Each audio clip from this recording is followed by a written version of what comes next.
This U.S. scientist saw Roswell extraterrestrial alien survivor who revealed that they live underground in our Earth. The depths of the oceans conceal mysteries beyond our comprehension, challenging our understanding of the unseen world below us.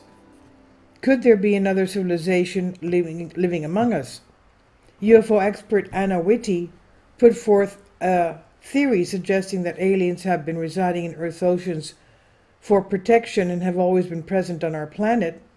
Whitty's claims are based on the official statement of Dr. Shirley Wright, who allegedly interviewed the only survivor of the Roswell crash in 1947. A 2-hour documentary called Roswell 75, The Final Evidence, features Whitney along with other experts discussing the UFO crash and the potential presence of advanced humanoid aliens on Earth. In the documentary, she writes and she mentions that the aliens inquire about human exploration inside the ocean, and they ask how far into the ocean the humans have traveled. Of course, we know we can't go very, very deep. Dr. Shirley Wright, former colleague of Albert Einstein, stated she interviewed aliens found at the Roswell crash site in 1947. She noted that aliens are actually just humans, but in advanced form. She claimed to have been present when the U.S. government interviewed an alien survivor from the Roswell crash, and according to Dr. Wright, the alien said that not all of them live above ground and that they may reside underground on our planet. In 1933, an interview with Dr. Shirley Wright was made public where she claims to have witnessed examination of Roswell UFO crash debris and encountered 9 alien bodies. See, that all these people are coming out with differing reports of how many bodies there were. I always thought that there was 4. 3 were deceased and 1 was alive and then later on died. She says there were 9. What can you say now? The interview reveals detailed descriptions of the aliens' physical characteristics, their suit, and their apparent ability to survive in Earth's atmosphere, while also highlighting the limited information they were willing to disclose about their lifestyle and reproductive methods.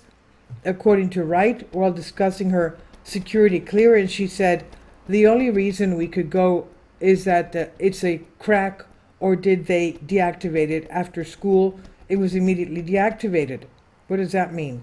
This suggests that her access to Roswell incident was facilitated by her clearance, which was granted specifically for the purpose of examining the extraterrestrial craft. And when asked about her encounter with the extraterrestrial alien survivor, and she admitted, "I was back at the motel in a city nearby, and I had been told that I would be able to keep the being alive," this statement raised questions about the nature of her involvement and the significance of her role in handling and studying the extraterrestrial being. And describing the appearance of the aliens, she vividly recalled they were very light, soft, grayish-green, really. They had a slim, lean physique, no nose, but markings where a nose opening would be, prominent eyes and a mouth. They had no eyebrows, but they had ears and a very forked head. These detailed descriptions paint a picture of otherworldly beings she encountered during her extraordinary experience. Additionally, Dr. Wright noted their eyes were enormous, the most obvious thing you'd see on their face. They were almost black-brown, very dark. This emphasizes the distinctiveness of alien eyes and adds to the mystique surrounding their appearance. Regarding their attire, she wrote, "They had suits on, very much like what we call suits. The fabric, however, was unfamiliar to me as a chemist. It didn't resemble any fabric I recognized." This intriguing detail raised questions about the technology and material used by these extraterrestrial visitors. And Dr. Wright also touched about the aliens' apparent ability to adapt to Earth's atmosphere, stating, "They could apparently survive in our atmosphere. They seemed to indicate that the atmosphere was quite similar, although not identical to ours." And this revelation hints at the remarkable adaptability of these beings and their advanced understanding of different planetary conditions. And in the realm of their lifestyle and reproductive methods, Wright says, "We tried to find that out, but we were very cautious not to antagonize them. They did not reveal much about it, but they mentioned living underground in what we would call subterranean conditions. This suggests a unique aspect of their civilization, of their preference for dwelling beneath the surface. Anne Whitty told Daily Star that if whatever Wright had documented through her interview was correct, then it's more believable for the aliens to come from under the sea rather than from another planet. And Whitty said, if what Shirley said is right, it's more likely that aliens come from somewhere under the sea or caves or something like that rather than another planet. It makes sense because there's a lot of evidence on the planet that there has been a massive cataclysm every few thousand years. If humans on the surface are being reset to the Stone Age every several thousand years, and these people are somewhere where they are more protected because they are underground, then perhaps the development in technology and intelligence is continuing on an upward trajectory, whereas we're reset. It's also possible that maybe they aren't beings at all, but they can make you think you're seeing what you're not seeing, she added.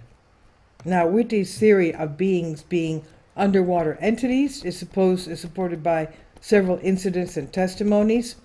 One such incident occurred July 2019, when footage filmed on the USS Omaha showed a UFO diving into the water off San Diego.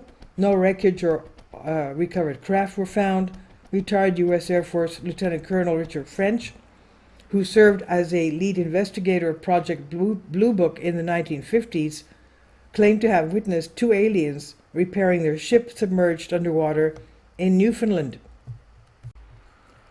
French testified about his experiences in front of former members of Congress at the Citizens' Hearing in 2013, stating he saw aliens in their crafts below the water surface. He described clear water that allowed him to observe the beings and their activities despite his role as a UFO debunker. French confirmed that it was a UFO sighting involving extraterrestrials. Other accounts support the idea of extraterrestrial presence in the ocean. Former gunner's mate John Bowman, stationed on USS Carl Vinson in 2010, reported seeing a tic-tac-shaped UFO underwater. He describes a solid object that rapidly collapsed and disappeared as it descended into the depths. There's also been encounters with unidentified submerged objects, USOs.